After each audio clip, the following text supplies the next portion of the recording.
after colonization ended, we needed new structures to keep these countries where they were. Okay? And the first of those is aid. Okay? We give them aid.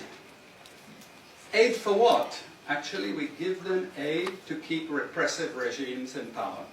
That's all.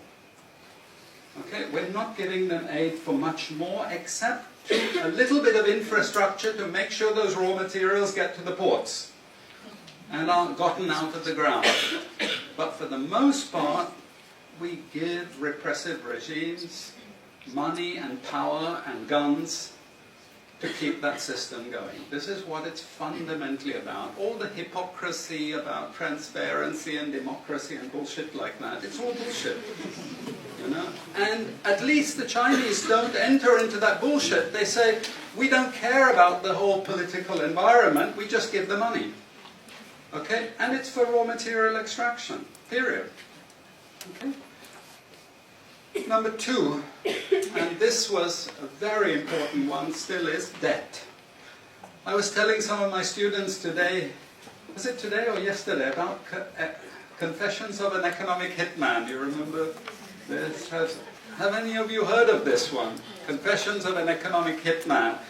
It's a book written by John Perkins, who used to work for a very nebulous, opaque bank.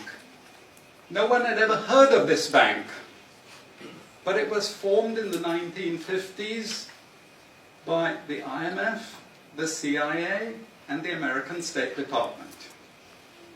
And it had only one job: to lend money to developing countries that were raw material producers in order to indebt them. Once you are in my debt, I control you.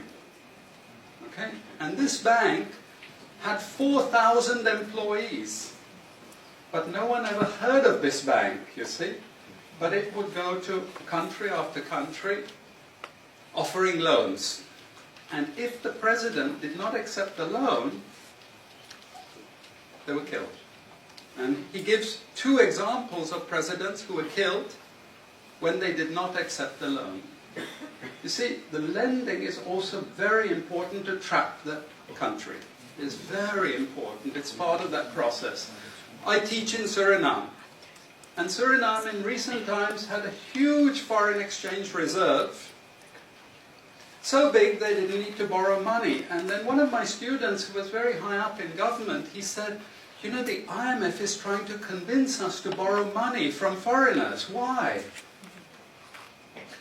I thought, duh, you know, sorry about this, but, you know, this is the game.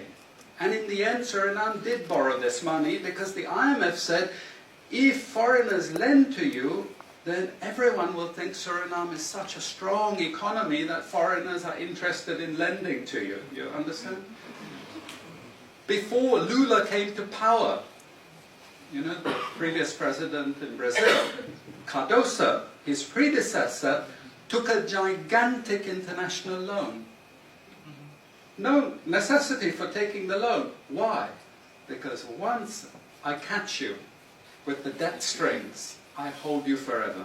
You are my prisoner. Okay, so debt has been this huge spider's web which has trapped sub-Saharan Africa and keeps them held there. Aid, debt. We have a third structure which is again not known by many people, but it's something that was put in place and continues to this very day, with no one discussing it. No one says anything about it. It is monopoly buying structures. This is for all raw materials and basic agricultural goods produced by developing countries. There are only 4 or 5 Western multinationals that buy all those goods. And they collude between them. So if you take any major product, these Western multinationals, they collude between them. Even if we go down to banana production, we had a PhD done here at the ISS, and the person showed that the 4 or 5 major multinationals, they collude, and in order to make sure they control is total, what they do is they force all the producers to produce the same uniform banana. You know, the crap you buy in the West and has no taste at all. You go to any developing country, you know how a banana tastes, don't you? There's so many of them, lots of varieties, but we only market 1 or 2 types, so we have control, you see. If you don't produce at the price I want you to produce, I go to the next country. You see, we get control. So these buyers, they impose that control, and they keep pushing the prices down and down and down. Okay, this is the game. No one says anything about it. There are no commissions of inquiry to say, this is illegal, what you're doing. The WTO has nothing to say about this. But sorry to say, you know, if banana prices rose 10 times, especially for people like me who love bananas, okay, I protest. I like my living standards. Okay, it's the same with all the other raw materials, you see. We're all benefiting, we're complicit. We're actually complicit in this because we will protest and shout out if the situation ever changed. Okay, now we come to those international institutions. And I must tell you this from the outset. Don't think of them as wicked. IMF, World Bank, WTO. We always think evil creatures. Horrible. It's not. It's just economics. It's economic warfare. The rich declare war on the poor. It happens everywhere. It happens in a country. The rich control the government. Of course they do. You really believe you have democracy? Come on. You know, I mean, grow up. This is not about people living in democratic systems. What we have is the rich control. The rich set up these institutions explicitly to control the poor countries. And they don't give them much room for maneuver. Which incidentally, when the IMF starts talking of poverty alleviation, you should also understand that there's another game there also starting to play, which I'm going to come back to later. But what do these institutions do? What does the IMF do? What is structural adjustment about? It's about making sure countries keep producing what we want them to produce. We make sure they have recurrent balance of payments problems. You notice these countries never get out of balance of payments problems. You notice that? Whereas countries that never took IMF support are always out of balance of payments problems. But the countries that are continuously getting advice and support by the IMF, they're always in balance of payments problems. Why? Because that's the way we keep our stranglehold on them.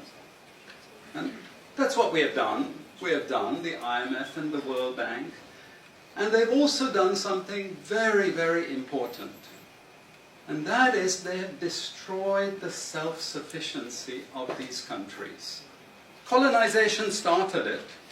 Okay? One of the most important things is we destroy food self-sufficiency. Okay? And the World Bank continued it. They forced most countries to eliminate all food subsidies and food support. Okay? Because once you don't produce your own food, I increase my control over you. How do we know this? Well, very funny thing happened some years ago. Not so funny, actually. It involved starvation of a large number of people in Malawi. Okay? Many of you could remember this because it was really tragic. But the Malawian finance minister, who was under terrible threat at the time, suddenly broke ranks and he said, well, you know why we had this famine? Because one of the conditions of the loan given by the World Bank was we destroyed all our grain surplus stocks. Why?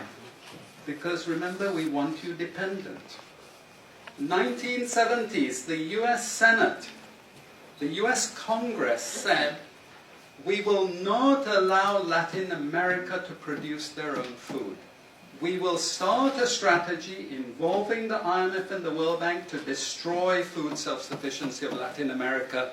Then they will indeed be our true backyard.